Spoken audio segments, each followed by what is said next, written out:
Greetings from the job site in Tamale, Ghana. Up until 2 days ago, I was going to tell you that this was the hottest place that I'd ever been on Earth. Now I might tell you that it's the rainiest place I've ever been. Needless to say, the construction is going on quite well. As you look around, you can see the buildings in all different stages of construction. We have the walls and trusses up on all of them, and the decking's going on, and now we're putting in the siding, windows, and doors. Tamale is a very unique place. As those of you know that read my letter, you know that we came here to build a Christian school in a town that's 90% Muslim. And the reaction has been very interesting. 2 nights ago, we got invited to go see the chief that gave us the land to build this school on. We went to this building that is much like the kivas that the American Indians used to have.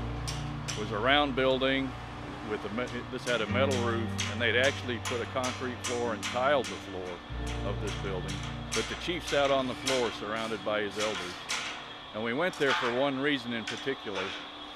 When they gave us this property, the chief gave it to us, and then his son was out of town. And when his son got back into town, he was very upset that the chief had given away all of this property. So he wanted half of it back, which to keep peace, we gave half back.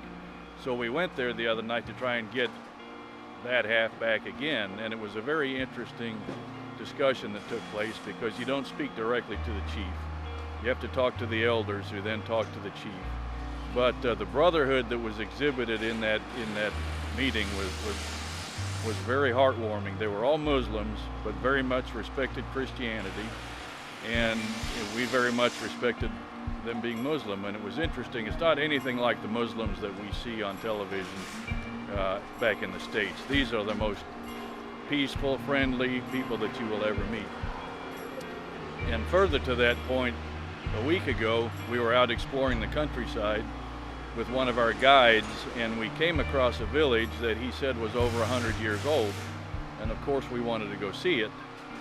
Well, you don't just walk into a village here, you have to be invited. So we waited around the outside, and soon somebody came out and said, wanted to know what we were doing, and the guide says, well, they want to go in and see your village. And their first reaction was, oh no, you can't do that.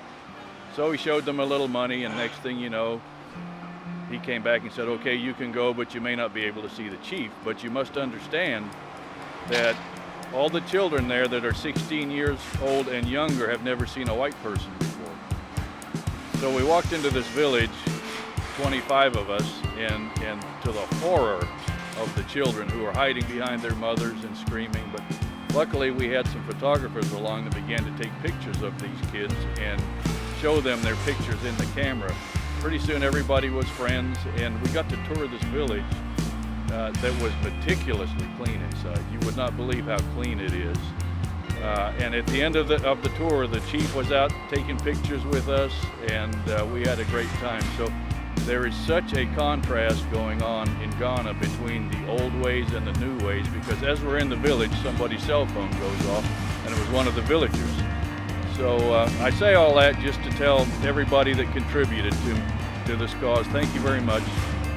We've made a huge impact here at Tamale, and they already want us to come back and build them a hospital. So there'll be another group coming back here sometime in the future. So to all of you who gave, thank you so much. And yes, I'll be hitting you up again. I'll see you back in the States.